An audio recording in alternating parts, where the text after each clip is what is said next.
Senhoras e senhores, boa tarde a todos. Estamos dando continuidade aos trabalhos do 2º Congresso Internacional de Direito Eleitoral. Neste terceiro painel, vamos tratar do tema Justiça Eleitoral e Democracia. Para conduzir os trabalhos, como presidente deste painel, vamos receber neste palco Sua Excelência, o senhor Procurador de Justiça de Mato Grosso do Sul, Alexandre Lima Haslan.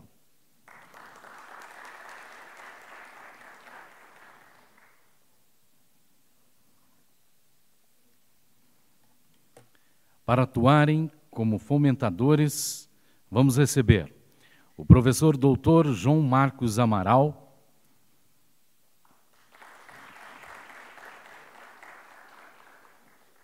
e Sua Excelência, a senhora Procuradora-Geral do Estado de Mato Grosso do Sul, doutora Fabiola Marchetti Sanches Raim.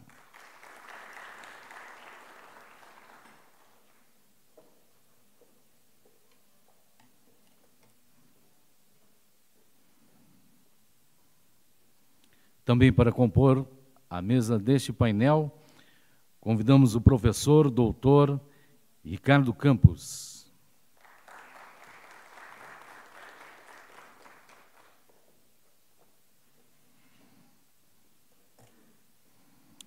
O consultor do Senado Federal, doutor Carlos Eduardo Frazão.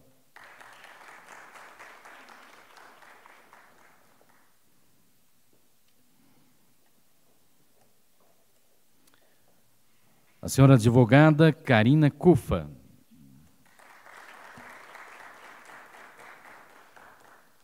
São os nossos convidados para o tema Justiça Eleitoral e Democracia.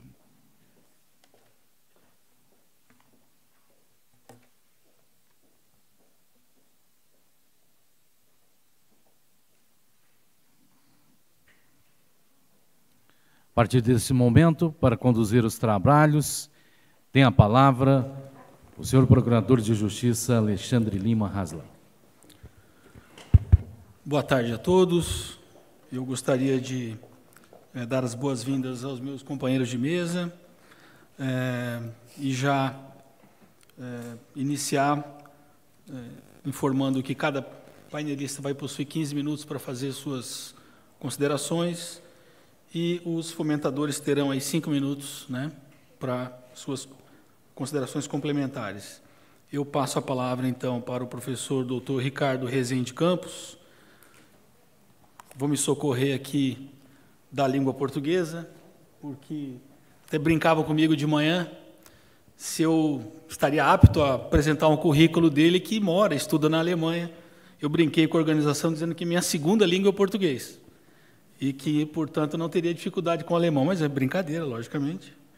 Ricardo Campos é docente assistente na Cátedra de Teoria do Direito, Direito Público e Direito de Mídia na Goethe Universidade de Frankfurt am Main, Alemanha, responsável pelo tradicional colóquio semanal de Teoria do Direito junto a Günther Taubner, Rudolf, ficarei por aqui no Rudolf, e no Thomas Westing, na mesma universidade, advogado e consultor jurídico. Além disso, talvez a melhor indicação seria dele ser um grande amigo de um grande amigo meu também, professor Jorge Abud, que já nos brindou com algumas palestras em Campo Grande, e eu também quero fazer uma pequena, não vou dizer propaganda, mas uma divulgação do livro que ele escreveu junto com do livro do professor Nelson Nery, professor Jorge Abud, sobre fake news e regulação, que eu já aproveitando da minha cadeira aqui, já peço um autógrafo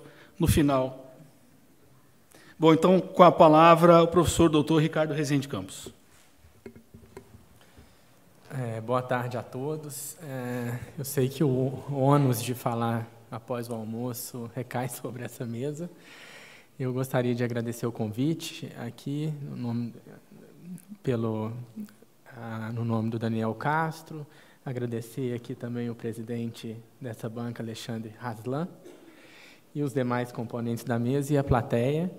E para mim é uma grande honra falar nesse congresso em homenagem ao Barroso, porque se eu olhar para trás na minha formação quando eu estudei no Brasil, talvez duas pessoas que hoje são antípodas, mas que marcaram bem a minha formação em direito público no Brasil, tenha sido o ministro Barroso e o ministro Gilmar Mendes. Então, o ministro Barroso, com os seus escritos no direito público, foi certamente um dos pilares da minha formação brasileira no direito. E eu vou dividir minha palestra em 4 partes, em 15 minutos vai ficar bem rápido, então vou falar bem resumido. E a primeira delas eu vou falar do papel da justiça eleitoral dentro do processo democrático, fazer uma pequena reconstrução da formação do Estado moderno. Depois vou falar um pouco da transformação da liberdade de expressão depois da internet. No terceiro ponto, eu vou falar sobre a transformação da responsabilidade das plataformas digitais, dos intermediários da internet. E, por fim, eu vou concluir falando do papel da justiça eleitoral, do possível papel da justiça eleitoral quanto à questão da desinformação em escala industrial, o que a gente tem chamado de fake news. E isso retoma o livro que o Alexandre mostrou aqui, que é um livro que eu lancei no final do ano passado e que é um dos pontos hoje que eu tenho publicado, que eu tenho pesquisado na Alemanha, porque a Alemanha foi o primeiro país do mundo a ter uma lei de regulação de redes sociais, que entrou em vigor em 2018. E por dar aula e trabalhar numa cátedra de meios de comunicação, novos meios de comunicação, esse também é um material de trabalho meu semanal dando aula. Eu gostaria, então, de entrar no primeiro ponto e falar do surgimento, principalmente nas democracias liberais modernas, como que surgiu a relação entre o parlamento e a esfera pública, né? Porque, se a gente parar para observar, nessa tradição liberal, você tem e essa é a fórmula de sucesso das democracias liberais em detrimento de outros regimes, você tem uma crescente institucionalização no parlamento da discussão, né? Então, você tem a construção de um âmbito organizacional que, ao mesmo tempo, dialoga com um âmbito mais espontâneo, não organizacional, que é mais fluido, que a gente tende a chamar de esfera pública, né? Então, o sucesso das democracias modernas se encontra justamente nessa tentativa de estabilização desse âmbito, que é um âmbito organizacional, com um segundo âmbito, que é um âmbito mais espontâneo, que é da geração da opinião pública. E esses dois, e essa interação entre o âmbito organizacional do parlamento e não organizacional da esfera pública, ele tem alguns pressupostos culturais, que nesse ponto é ligado à secularização. A gente percebe que as democracias liberais, talvez por esse pressuposto cultural, ela surge, tem uma maior possibilidade de êxito em países que passaram por um processo de secularização do cristianismo, né? Isso é um longo tema, que eu não vou me adentrar aqui, mas existe também pressupostos jurídicos, que aí também tem uma facilidade maior de ter uma eficiência social nesses países da tradição ocidental, que o pressuposto jurídico o Estado de Direito, né? E, principalmente, nesse ponto da interação entre o âmbito organizacional do parlamento e o âmbito espontâneo da esfera pública, a proteção da liberdade de expressão. E é interessante perceber que essas democracias ocidentais, ela encontrou um mecanismo muito interessante, até paradoxal, para lidar com a concentração de poder, né? A centralização de poder, que é um problema de todo Estado. E a gente vê principalmente isso aflorar nos Estados não democráticos, né? Então, como lidar com isso? E um ponto central que é descrito por um autor, um historiador, que chama Ernst Kantorowicz, Os Dois Corpos do Rei, ele descreve como, na Inglaterra, foi construindo-se ao pouco duas camadas diferentes que ligam uma dimensão temporal com uma dimensão atemporal. E por questões muito práticas, né? Por exemplo, direito de herança. Se o rei morre, morre também a dinastia. Então, aos poucos, também o livro é muito longo, mas a tese principal, a influência das ficções do direito romano adentrando nesse contexto, criou a ficção da coroa. E a coroa é diferente do corpo do rei. Então, o rei morre e a coroa continua. Então, você não tem muito problema de herança nesse ponto, porque a coroa é quem detém a herança. E essa tradição se espelhou nos estados democráticos modernos, que você não tem uma relação entre essa dimensão temporal e a dimensão atemporal. A dimensão atemporal é a pessoa jurídica do Estado e a dimensão temporal perene é o governador. Então, quer dizer, o presidente morre, a gente pode morrer também, e o Estado brasileiro vai continuar, né? Então, uma das formas da solução da concentração de poder nas democracias modernas, ela surge de forma espontânea. Essa formação de ficções que tende a distanciar a vida concreta das pessoas desse âmbito atemporal, que hoje é a pessoa jurídica.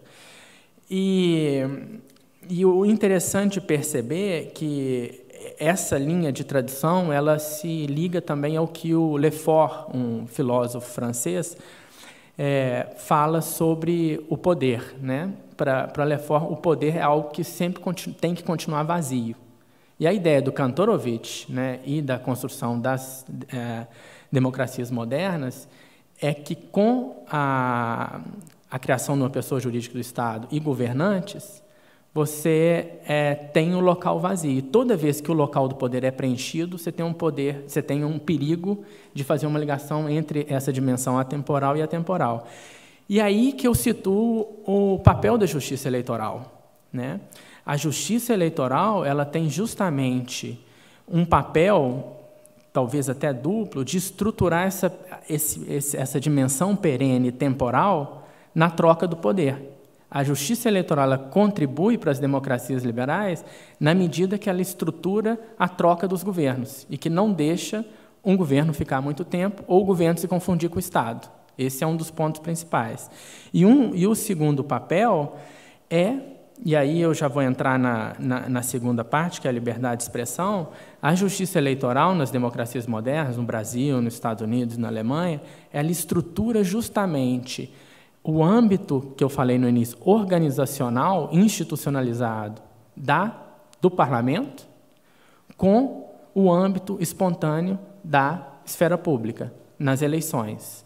E quando a gente fala de justiça eleitoral e de liberdade de expressão, que está ligada a esse âmbito espontâneo da esfera pública, a justiça eleitoral ela submete o regime geral da liberdade de expressão a um regime especial, né? Durante as campanhas eleitorais, você não pode falar o que quer, o candidato não pode fazer o que quer, né? E isso é, sim, uma restrição por reserva legal, uma restrição com previsão constitucional, criando-se um regime temporário, né, de liberdade de expressão limitada. E aí você tem aí vários estatutos legais, aqui todos são expertos no assunto, como o regramento de propaganda política, né, o acesso aos meios de comunicação durante o pleito e as regras de financiamento de campanha. Então, é importante notar que a justiça eleitoral ela tem esse papel estruturante nesse diálogo entre a perenidade dos mandatos da instituição parlamento e a ligação com a esfera pública, né, para evitar deformações nesse mecanismo. E só que com a popularização da internet, a gente passa a ter problemas novos, que a justiça eleitoral passa a ter dificuldade de lidar. A gente tem a última campanha americana, né, com a eleição do presidente Trump, e a gente teve também as nossas eleições, e agora as eleições na Europa. O Facebook, por exemplo, cancelou ele próprio, sem pressão da justiça, uma rede de contas ligadas a partidos de extrema-direita que atingiam 30 milhões de pessoas. Então, você imagina o potencial disso, né? E para a justiça eleitoral, nesse contexto, né, de desinformação em massa, na medida que ela estrutura o âmbito espontâneo da esfera pública e o âmbito organizacional do parlamento, a justiça eleitoral tem interesse em evitar deformações da construção da opinião pública, porque isso deforma justamente o processo democrático. Eu vou falar rapidamente aqui da transformação da responsabilidade das plataformas digitais, para, no final, falar um pouco, talvez, do papel que a justiça eleitoral poderia exercer nesse caso da geração de desinformação em escala industrial.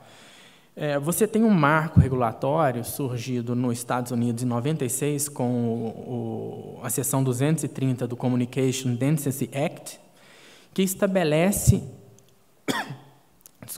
os parâmetros gerais da responsabilização dos intermediários. E o argumento central naquela época era: vamos estabelecer um regime privilegiado frente aos serviços de telecomunicações, porque a gente precisa de inovação. Vamos dar uma flexibilização na responsabilidade civil desse novo âmbito, para deixar a tecnologia desenvolver. Esse foi o espírito adotado por nosso Marco Civil, apesar dele ter nascido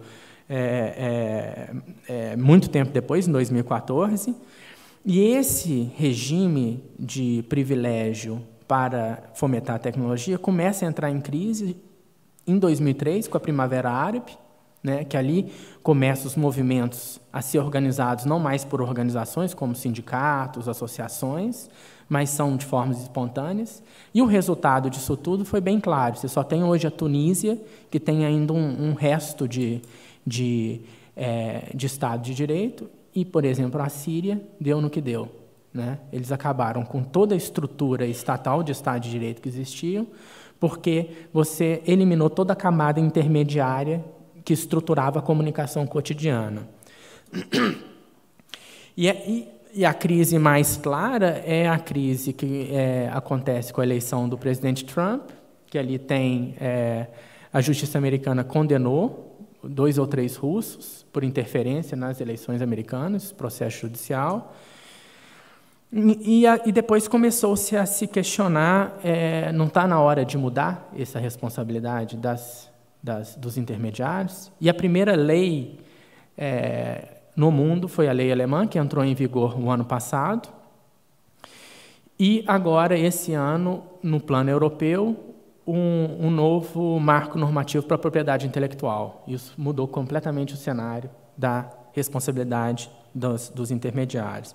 E agora, utilizando os 2 últimos minutos finais, eu queria colocar a questão: qual seria o papel da justiça eleitoral ligando a essa transformação da responsabilidade dos intermediários?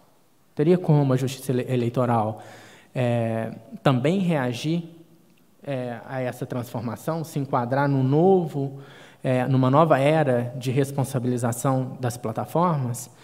E aí, eu trabalhei num projeto de lei que hoje está no Senado, de regulação de fake news, e eu fiquei pensando, a partir do parlamento está claro, você tem uma abertura maior para regular isso, mas e no plano jurisprudencial, né? E é interessante notar que essas plataformas digitais hoje, elas estruturam a comunicação diária de todo mundo. A gente tem no WhatsApp a nossa vida particular, a nossa vida familiar, a nossa vida profissional, e a gente se informa. E também no Facebook. E houve, de certa forma, uma migração quase que invisível da comunicação da televisão, das grandes organizações para a plataforma. E elas se tornaram uma infraestrutura pública, né? Quase que se tivesse ocorrido uma concessão implícita para que ele gerisse toda a comunicação do dia a dia.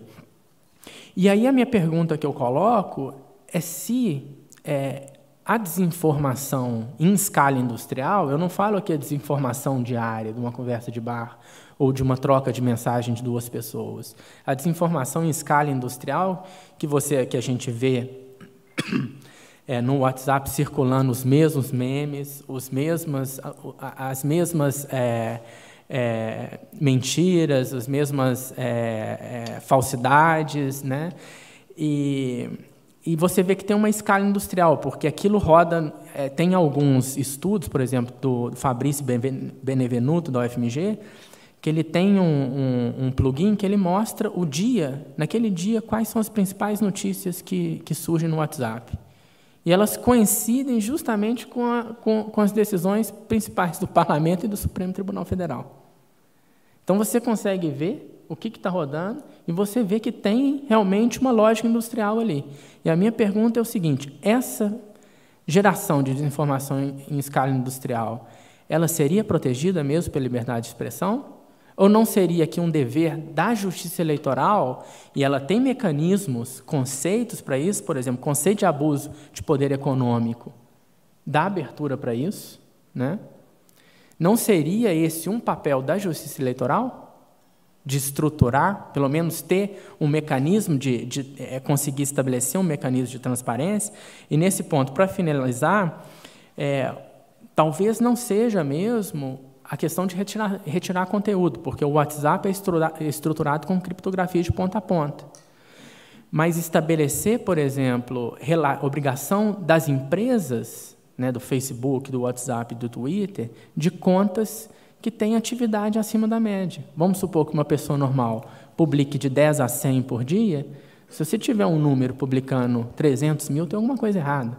Se o WhatsApp fizer os relatórios, e essa é a estrutura da lei alemã, é uma estrutura de compliance, se você tiver acesso a isso, você vai ter acesso a empresas que têm 800 ou 1.000 celulares, gerando cada celular, através de robôs, mais de 100 mil mensagens por dia, de 80 mil mensagens por dia. Então, e aí você consegue fazer, por esse mecanismo de relatórios, uma estrutura de compliance, você consegue fazer, de certa forma, um marco regulatório, pode ser ou jurisprudencial ou através do parlamento, de estabelecer mecanismos de transparência, né? E aí que é o ponto central da Justiça Eleitoral, sem interferir na liberdade de expressão. Então, só para finalizar em 2 frases, eu acho que hoje está na hora, já passou da hora da Justiça Eleitoral de seguir os parâmetros internacionais de migração, de transformação da responsabilização dos intermediários da internet, que hoje são realmente uma infraestrutura pública de comunicação, mesmo que seja privada. O que ocorreu nos últimos anos foi uma concessão implícita que as empresas de tecnologia ganharam, e agora, no mundo, a transformação da responsabilidade dos intermediários acaba tocando no papel central da Justiça Eleitoral, que é estruturar o processo democrático de forma transparente. Muito obrigado.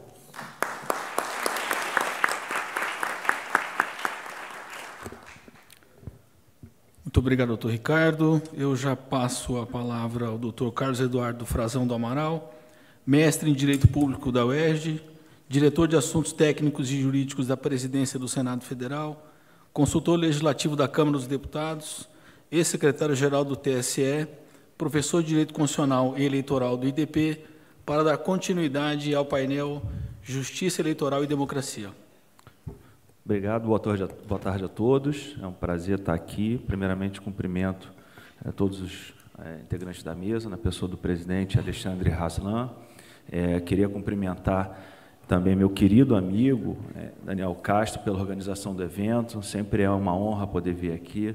Daniel é um querido irmão que essa experiência no eleitoral me proporcionou, além de um talento. Então, agradeço e parabenizo, cumprimento pela organização do evento. Cumprimento também, em terceiro lugar, o meu professor Luiz Roberto Barroso. Sou egresso da Universidade do Estado do Rio de Janeiro, com muito orgulho, e lá o professor Luiz Roberto Barroso inaugurou uma escola de Direito Constitucional, em que, com ambiente profícuo, com ambiente de intensa atividade acadêmica, em que há muito respeito, há muita amizade, e de onde se produziram algumas das principais obras do direito constitucional nos últimos anos, né? Quando o ministro Barroso tomou posse, eu mandei um e-mail para ele, não sei se ele vai se lembrar, que deve ter recebido milhões de e-mails, e eu dizia no corpo do e-mail que ele era um agente da história e merecidamente estava ali agora ocupando uma cadeira no Supremo. Ele até brincou e falou, ainda falta a sabatina. Então, ele está lá desempenhando a contento, e agora na Justiça Eleitoral também realizando um excelente trabalho. Então, cumprimento também com loas que esse evento o festeja. Bem, talvez em razão do homenageado que tem feito, talvez tenha sido um dos pioneiros no processo de reconstitucionalização do direito brasileiro, o tema que eu vou trazer para vocês, ele trabalha a interface entre direito constitucional e o direito eleitoral e como a justiça eleitoral pode, de alguma maneira, contribuir para o aperfeiçoamento das instituições democráticas, né? Vou lançar apenas algumas ideias, não quero ter um monopólio da verdade, apenas alguns pontos de vista em que eu vislumbro que a justiça eleitoral talvez possa melhorar a sua atuação e talvez contribuir um pouco mais para a nossa democracia, para as nossas instituições. Eu aponto, e vou colocar aqui 3 paradigmas, digamos assim, e de uma maneira muito sucinta, que eu acho que a justiça eleitoral pode, talvez, mudar um pouco a percepção atual do direito eleitoral e avançar. O primeiro desses paradigmas é que eu acho que existe, isso eu faço uma crítica, uma excessiva proeminência conferida pela Justiça Eleitoral em geral e pela legislação eleitoral, a igualdade de chances em detrimento de um regime de liberdade. Tá? Nós temos aqui na plateia a Aline, a professora Aline Osório, que tem talvez o melhor livro sobre liberdade de expressão no direito eleitoral, e acho que ela comunga dessa ideia. Existe no direito eleitoral, acho que um problema, já é um problema filosófico. Eu, num marco de liberalismo igualitário, no marco liberal igualitário, eu acredito que exista uma prioridade léxica da liberdade em relação à igualdade. Não que a desigualdade seja desimportante, ela é relevante, mas talvez ela esteja sendo colocada num patamar de prioridade que eu acho que ela não tem essa precedência, como em diversas manifestações do Tribunal Superior Eleitoral, do professor Luiz Roberto no Supremo, a liberdade, sobretudo a de expressão, tem uma posição preferencial.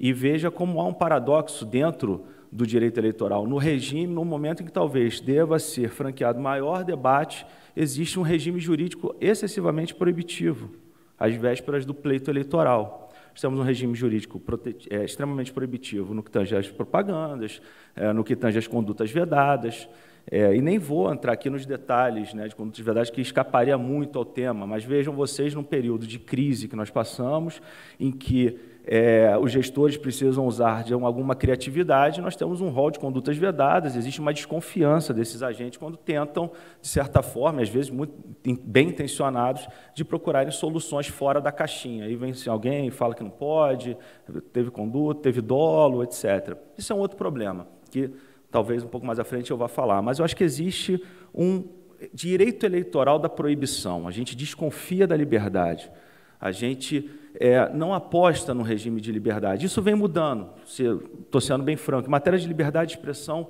o Tribunal Superior Eleitoral, desde o caso Brumadinho, RESP 5124, vem adotando uma postura um pouco mais liberal em matéria de liberdade de expressão, que eu acho que essa postura filosófica pode se irradiar para outros temas, para outros institutos.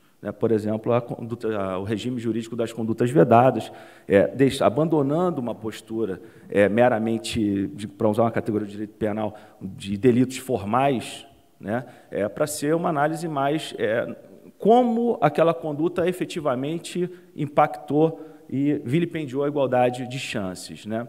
Então, me parece que, em matéria de liberdade de expressão, o tribunal vem dando contributos bem interessantes, porém, eu acho que possível que haja uma evolução para esprair esse regime de liberdade e adotar um direito eleitoral da liberdade para outros setores também, para outros institutos. Esse é o primeiro paradigma, portanto, que eu acho que deve ser repensado. O segundo deles é que examinando, sobretudo, a legislação, o direito positivo e a praxis jurisprudencial, me parece que existe uma excessiva proeminência da moralidade em detrimento das decisões soberanas manifestadas pelo povo.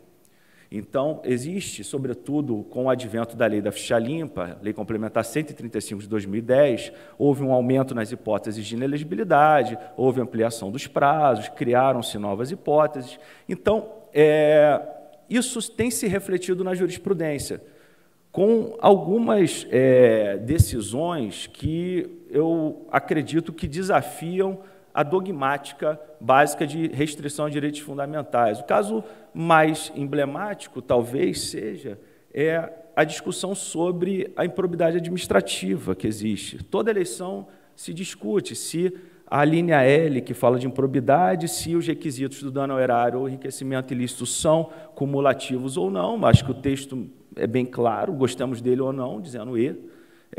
Então, exige um requisito cumulativo. E quando não há essa...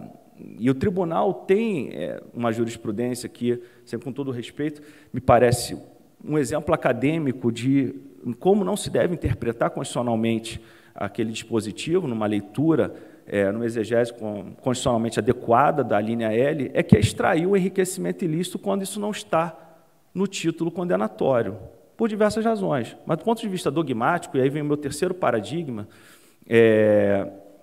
que eu acho que é um resultado dessas duas, eu acho que o direito eleitoral brasileiro ele não trata os direitos políticos a sério.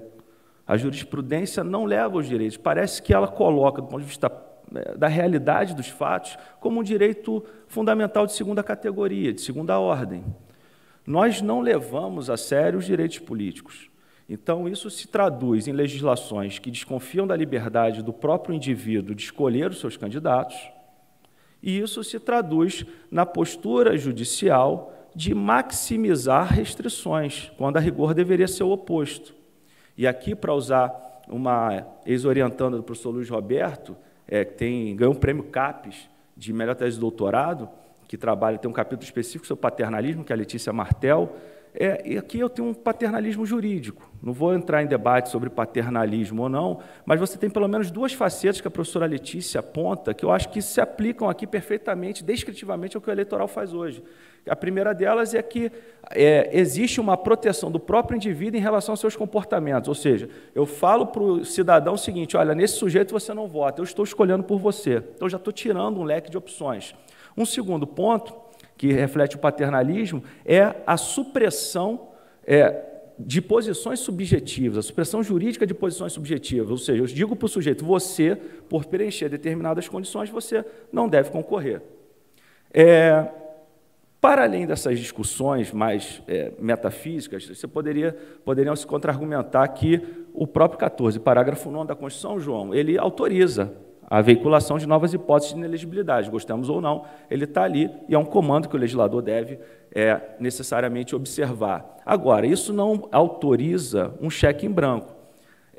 Fazendo uma crítica pontual à lei da ficha limpa, que é uma lei que naturalmente traduz grandes avanços, mas ela tem pelo menos dois grandes problemas. Um deles é que cria hipóteses de inelegibilidade, inclusive para atos lícitos. A renúncia é uma hipótese.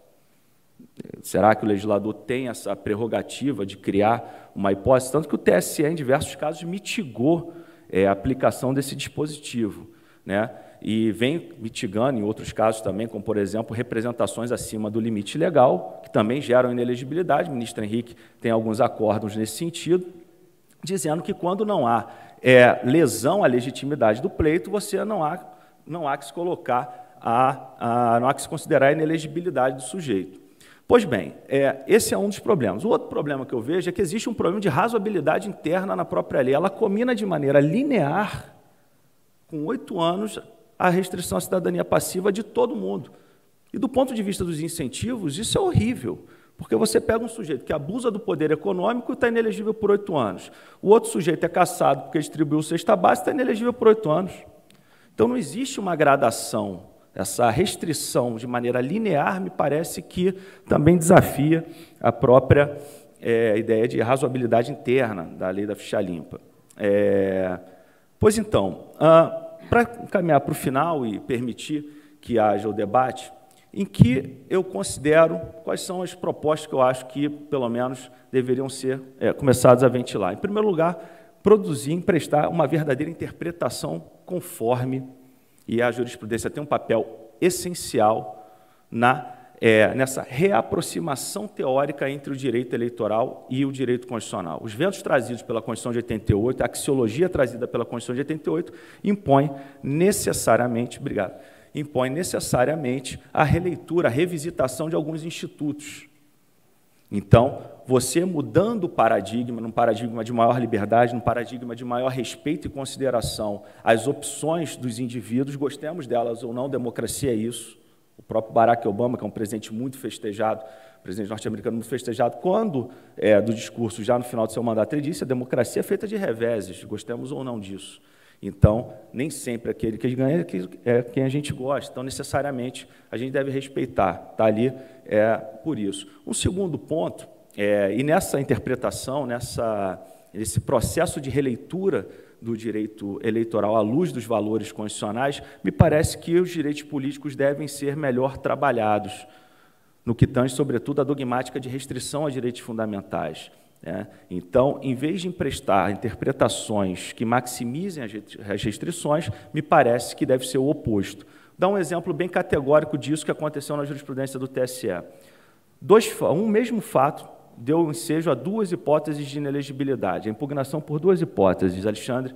A primeira delas, pela linha G, que era a rejeição de contas, e a segunda, por atos configuradores de improbidade, e a segunda, pela linha L, por uma condenação judicial. Pois bem, na condenação, lá na rejeição de contas do Tribunal de Contas, assentou-se o dolo da conduta. Já na improbidade, o Tribunal de Justiça assentou a culpa da conduta.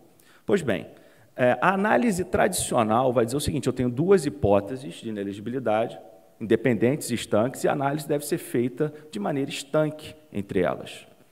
Só que, nesse caso, eu tenho os mesmos fatos configuradores, e, nesse caso específico, dois tribunais, cada qual na sua esfera de competência constitucionalmente outorgada, chegaram a juízos diametralmente opostos sobre a vontade do agente de praticar aquela irregularidade. Um assentou o dolo e outro assentou a culpa. Num cenário desse, eu tenho, no mínimo, um cenário de dúvida razoável objetiva sobre a vontade do agente. E, num cenário como esse, a interpretação constitucionalmente adequada é a que depõe em favor da elegibilidade do candidato, e não para restringir.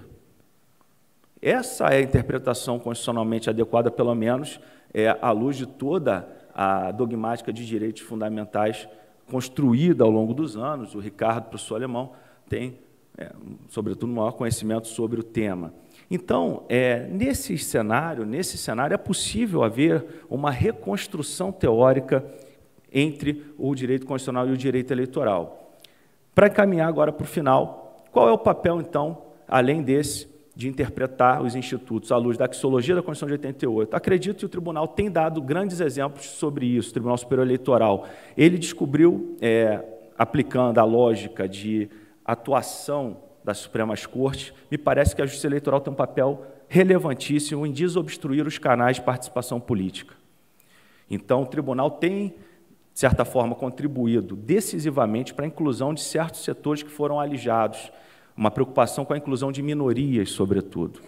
Então, nós tivemos decisões de transgênero recentemente no Tribunal Superior Eleitoral, o tribunal já se manifestou sobre multiculturalismo em matéria política, discussões sobre o abuso de poder político de caciques de aldeias indígenas. Mais recentemente, como foi dito pela manhã, nós tivemos decisões que ampliaram a participação política feminina com a destinação de 30% para cotas de gênero. Então, isso me parece também um grande papel importante. E, para finalizar, também existe, e eu acho que o TSE pode contribuir ainda mais, justiça eleitoral, que é para descortinar os partidos políticos, que são ilhas autoritárias, ainda são muito nebulosos, que são o processo deliberativo, como se escolher. Então, acho que o Tribunal Superior Eleitoral pode, cada vez mais, contribuir para uma ampliação da democracia intrapartidária, através de inputs, notadamente porque os partidos políticos são os players por excelência que traduzem, né? Só a partir deles que você consegue exercer parcela da soberania estatal, e a Constituição otorga um monopólio aos partidos políticos. Então, se nós não tivermos mecanismos de ampliação de democracia, me parece que os partidos políticos não ficarão contentes. A Justiça Eleitoral tem um papel relevantíssimo nesse ponto. Então, meus amigos, essas foram algumas reflexões que eu queria colocar para vocês, sem querer ser o detentor da verdade, mas são apenas algumas impressões. Muito obrigado.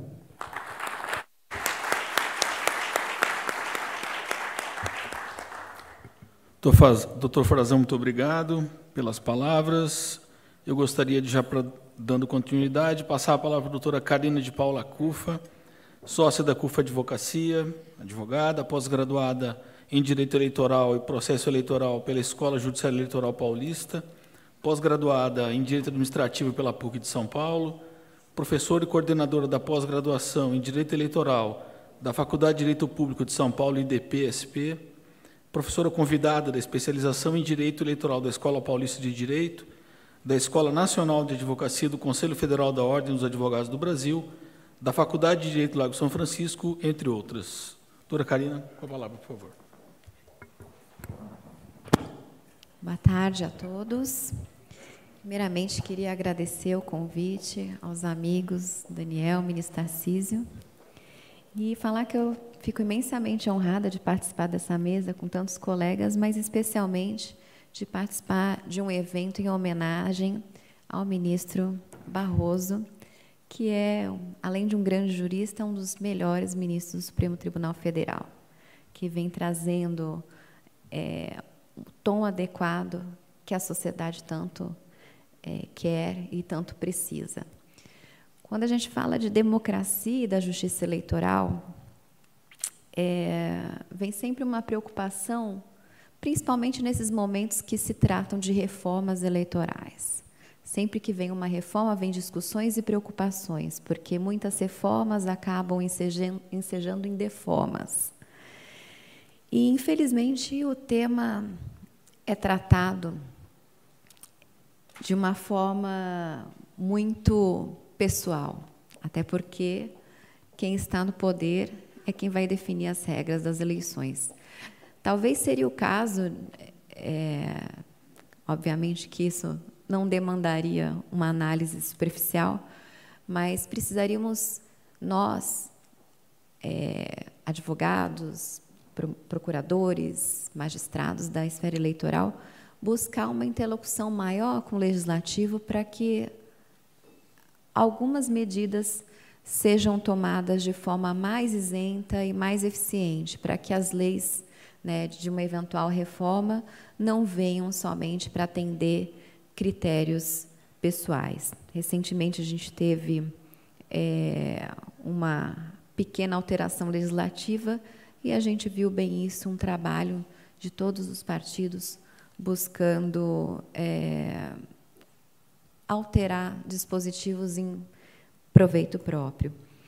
E até dando uma continuidade aqui na fala do professor Ricardo, é um tema que me preocupa muito com as eleições e que envolve exatamente o trabalho da justiça eleitoral e a democracia, a questão da fake news. E quando a gente fala de fake news, ela não está só nas redes sociais, ela está também na imprensa.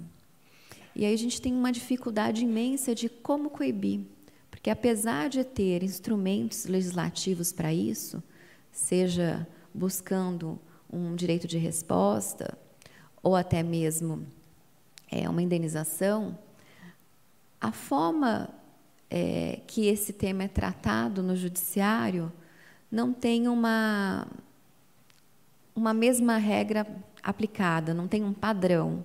Então, às vezes, verificamos um determinado fato, tão grave quanto o outro, um julgado procedente, outro improcedente, um direito de resposta concedido, o outro não, porque seria uma sátira, seria uma crítica ácida. E aí fica sempre aquela sensação de impunidade. O próprio TSE, na eleição passada, foi vítima de fake news.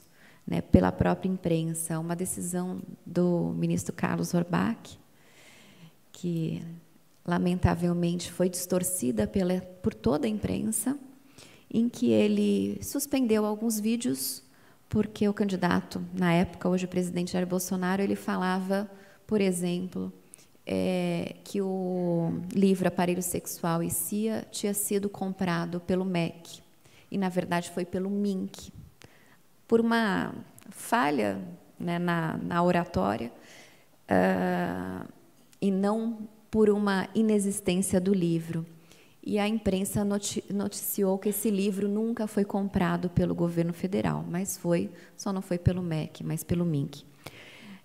Da mesma forma, a imprensa até hoje bate que o kit gay nunca existiu. O kit gay ele foi batizado pela sociedade dessa forma, mas, na verdade, o nome do projeto é Escola Sem Homofobia. O MEC, aí sim o MEC, e talvez em decorrência disso que veio a confusão do candidato ao afirmar quem que contratou, contratou uma associação para formular esse kit, que eram diversos vídeos e cartilhas para serem distribuídas na escola, por mais de 1.900.000, e chegou a gastar 800 mil. Tanto que esse convênio de 2007 acabou gerando um processo no TCU para a investigação desses gastos irregulares.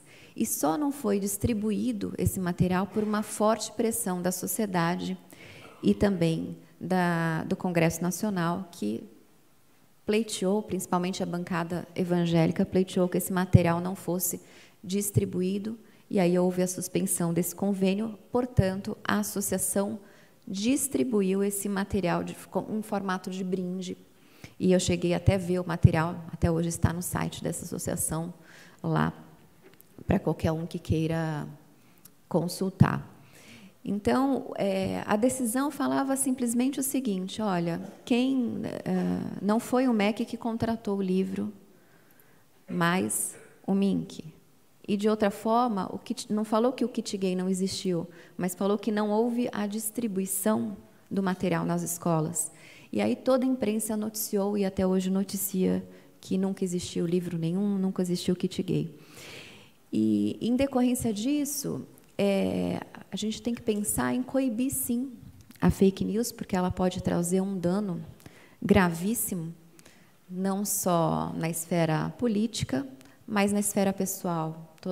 A todo momento a gente vê pessoas, principalmente autoridades, reclamando de informações que são postas de forma inverídica. Nas redes sociais, da mesma forma, tiveram muitas fake news, né? Mais por parte de eleitores e poucas por parte de candidatos de uma forma geral. Mas, para lembrar algumas aqui que combatemos, né, uma dita que o Jair Bolsonaro votou contra deficientes, que o próprio candidato retirou em seguida a postagem, e uma outra falando que Mourão torturou o general Azevedo quando ele nem no Exército estava.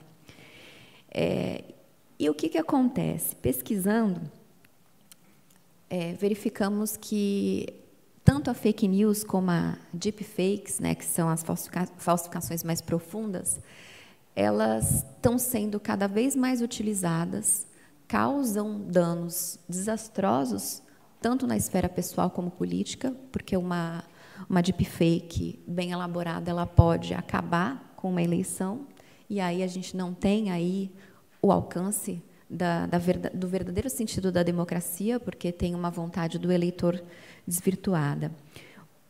Tem um sistema que está sendo... Ele já está pronto, mas não está no mercado, que ele chama GPT-2. Ele é um software que ele tem capacidade de redigir um artigo de diversas laudas, né? Fizeram um teste colocando um tema assim: um vagão de trem com material nuclear foi roubado. E aí, a partir só desse tema, o próprio sistema ele criou um artigo bem elaborado de 7 laudas. Então, imagine a capacidade de se ter criações de artigos que, apesar de com temáticas absurdas, porque geralmente para acabar com reputações se usam temas absurdos, até porque as pessoas, através de pesquisa, se identificou que as pessoas acreditam em mentiras mais absurdas de forma fácil do que uma mentira pouco desvirtuada. Então, imagine numa eleição, e isso pode acontecer na próxima, de que um sistema desse comece a alimentar blogs e diversos blogs de uma forma fácil, porque enquanto um jornalista precisa de algumas horas para desenvolver um artigo de algumas laudas, esse sistema faz em alguns segundos. E não é só isso. Hoje já existem mecanismos de manipulação de vídeos e de áudios. O sistema que hoje você se encontra até de forma gratuita na internet consegue, através da escuta de uma amostra de 1 minuto de uma voz original, clonar essa voz através dos algoritmos do sistema e aí, através disso, produzir uma fala com o sentido, com as palavras que bem entender. Imagine, então, um áudio de um político, um candidato, trazendo críticas, né, fazendo acusações gravíssimas. Na eleição passada, a gente teve um áudio do Jair Bolsonaro gritando com enfermeiras, né, e depois ficou apurado que aquele áudio era falso.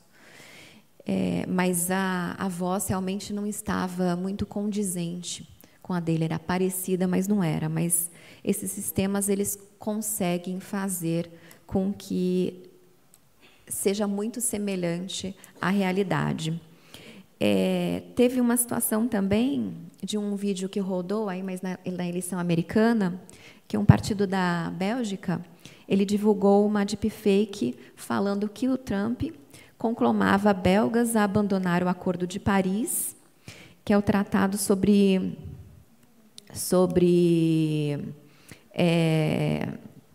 mudanças climáticas. E aí, no final do vídeo, ainda falava: sabemos que mudanças climáticas, a notícia de mudanças climáticas é falsa, como esse vídeo. E mesmo assim, porque esse foi um vídeo para mostrar o impacto de fake news, mesmo assim, ele acabou repercutindo de forma desastrosa. Foi feito um levantamento em 2018 e cerca de 20 pessoas na Índia foram mortas, linchadas, em decorrência de fake news. E isso aconteceu aqui no Brasil, em 2014, com uma dona de casa que foi acusada de fazer ritual de magia negra com crianças. E aí nós temos impasse, né? A tecnologia tão avançada ao ponto que pode fazer um vídeo falso, né? Teve um vídeo que circulou do João Dória na eleição passada, que ele acusava como falso. A outra parte dizia que era verdadeiro, até hoje ninguém sabe.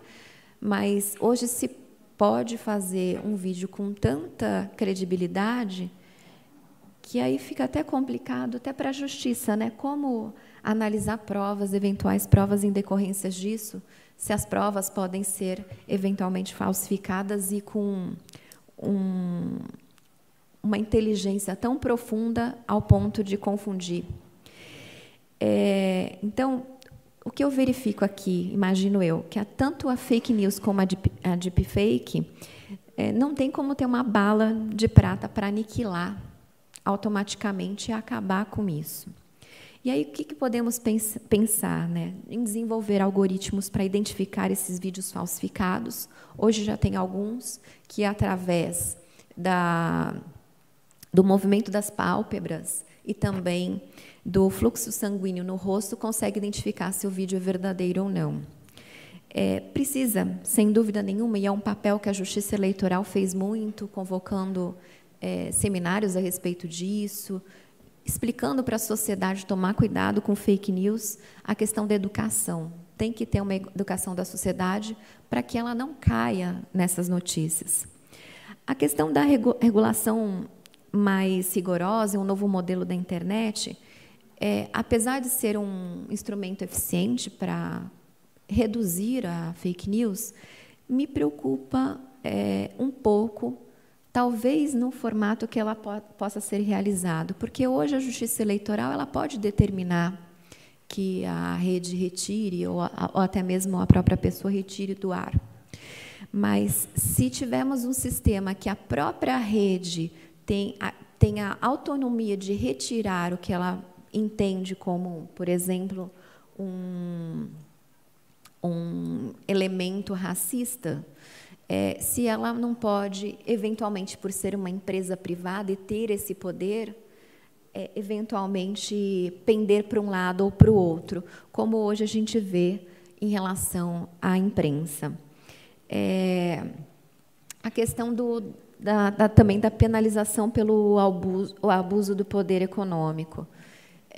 Obviamente que, se for comprovado que o candidato realizou esses atos, inclusive através de qualquer rede social, não vejo dificuldade nessa caracterização.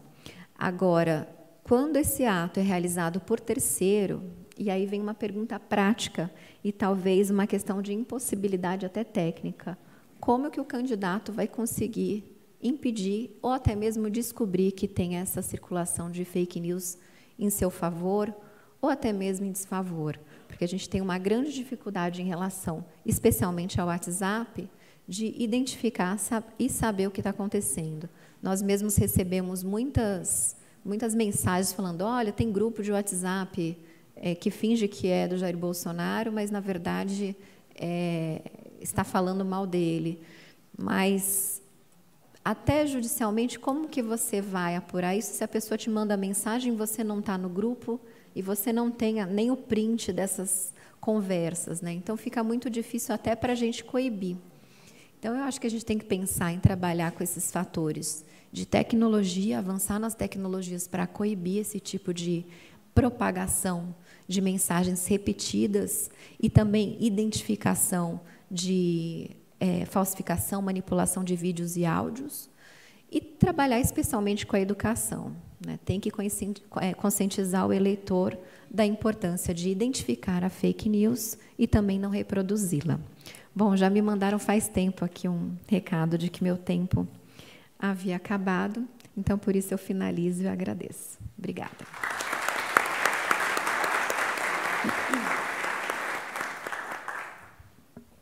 Bom, eu agradeço a palestra da doutora Karina e vou cometer um abuso de poder aqui como presidente da mesa, dizendo que eu já vou pedir para as minhas tias, minhas avós e minha mãe parar de replicar a mensagem que recebem, porque aí pelo menos eu vou conseguir, de alguma forma, começar a combater esse problema tão intrincado que talvez o direito sozinho não consiga resolver.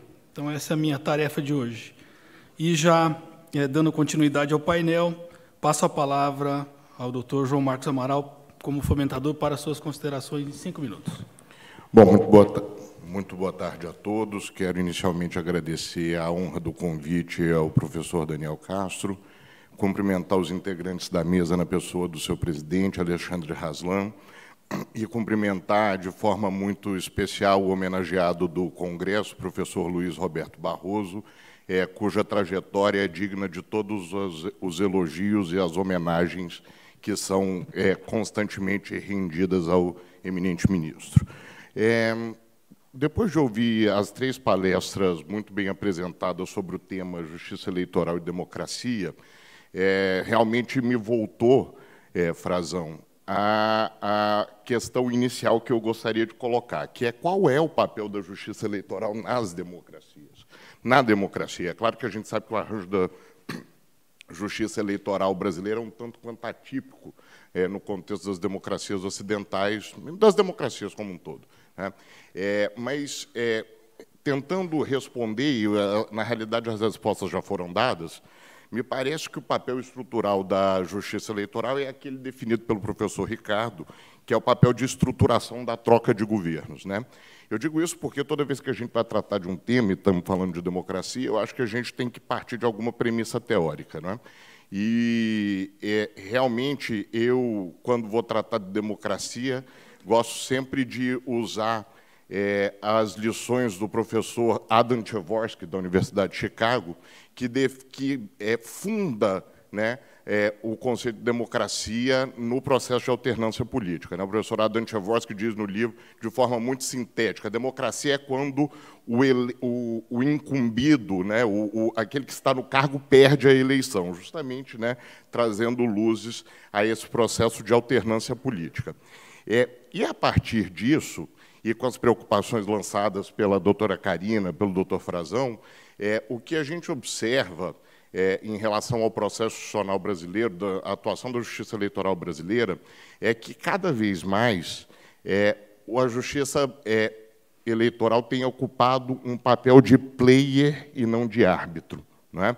E isso tem muito a ver, professor Frazão, com o que você colocou como a circunstância de que não levamos os direitos políticos a sério, e também a questão da prevalência da igualdade de chances sobre a liberdade, né?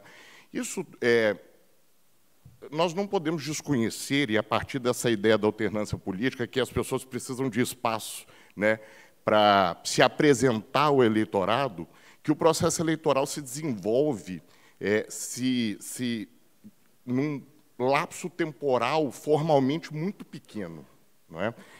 E, nesse lapso temporal, é que as oportunidades de visibilidade dos candidatos são ampliadas, não é? E isso é em si um vetor da alternância, né? Então, a partir do momento em que a Justiça Eleitoral assume esse papel de protagonismo, acaba reduzindo ainda mais o espaço dos candidatos que devem ser, candidatos e partidos que devem ser os verdadeiros players do processo eleitoral. Agora, realmente, não se pode descuidar, professor Ricardo, do que o senhor colocou, que é o processo de desinformação em massa. E aí o Ricardo vem e complica a nossa vida, Frazão, dizendo o seguinte: isso é tutela da liberdade ou não? Não é? Então, realmente, isso é uma questão a ser enfrentada, né? E me parece que a lei alemã, sinteticamente exposta pelo senhor, tenta enfrentar justamente colocando isso em um outro paradigma jurídico, né? Não merecedor da tutela da liberdade, tão como o restante das manifestações, e isso me parece adequado, mas, realmente, a definição do papel da Justiça Eleitoral, ela passa pela definição dos cânones hermenêuticos de interpretação dos direitos políticos, né? E, numa democracia, vamos chamar de efetiva, não semântica, como disse mais cedo o ministro Tarcísio, não há dúvidas, para mim, pelo menos, de que o papel da Justiça Eleitoral tem que se afastar bastante deste que hoje a gente acompanha, que realmente é um player essencial no processo eleitoral. Nós temos que buscar um espaço institucional em que realmente a prevalência seja dos atores políticos, dos candidatos e dos partidos políticos. Premido pelo tempo, fico nessas considerações, agradecendo a todos.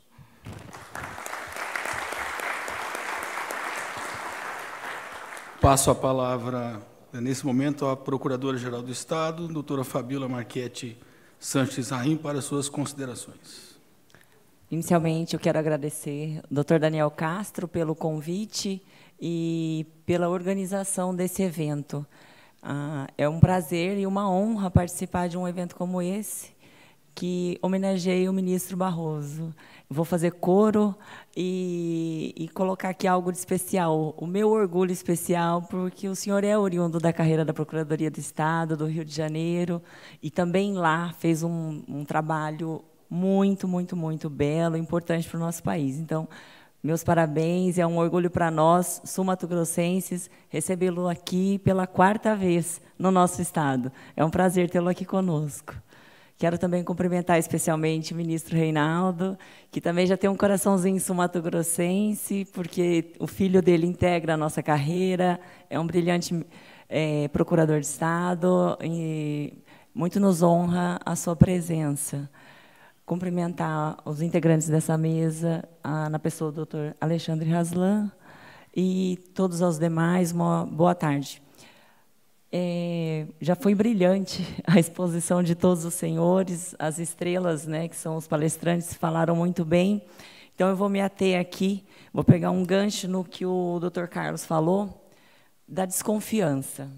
Quando ele diz da desconfiança, eu me identifiquei muito forte, porque a nossa atuação dentro da Procuradoria-Geral do Estado é justamente nas condutas vedadas aos agentes públicos. E o que a gente percebe é que a legislação eleitoral ela é toda feita desconfiando muito do agente público e ela chega a paralisar a administração pública. A gente tem uma sensação de que o carro tem que tirar o pé do acelerador e deixar ele correr sozinho, porque não se pode firmar, não se pode dar início a um processo licitatório, você tem que parar as publicações, é somente aquilo que é estritamente essencial, e pedir autorização para publicidades especiais. Na verdade, pedir autorização para toda a publicidade que for divulgada nesse período. Eu penso que nós estamos num ambiente de discussão, então aqui acho que é a hora da gente repensar isso.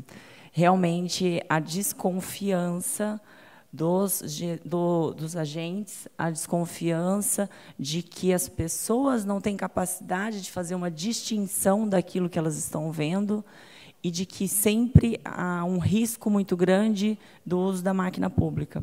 É lógico que os desvios acontecem, não estou aqui entrando nessa seara, mas eu penso que a gente precisa realmente avaliar o quanto podemos progredir para dar mais liberdade ao Estado, né, de continuar atuando, de continuar trabalhando, mesmo nos períodos de eleição.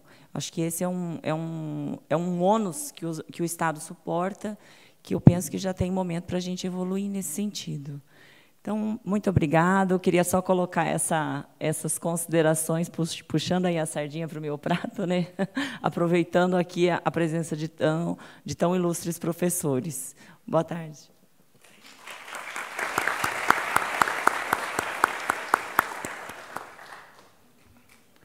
Eu agradeço as palestras proferidas, que muito nos honraram, as manifestações dos fomentadores, e esse painel está encerrado.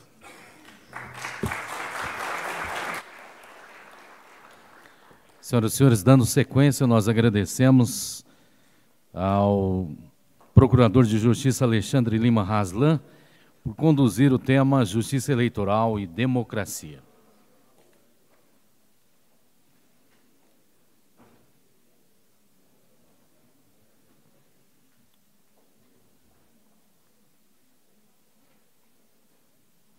Teremos, na sequência, a apresentação do painel 4, Participação Feminina na Política.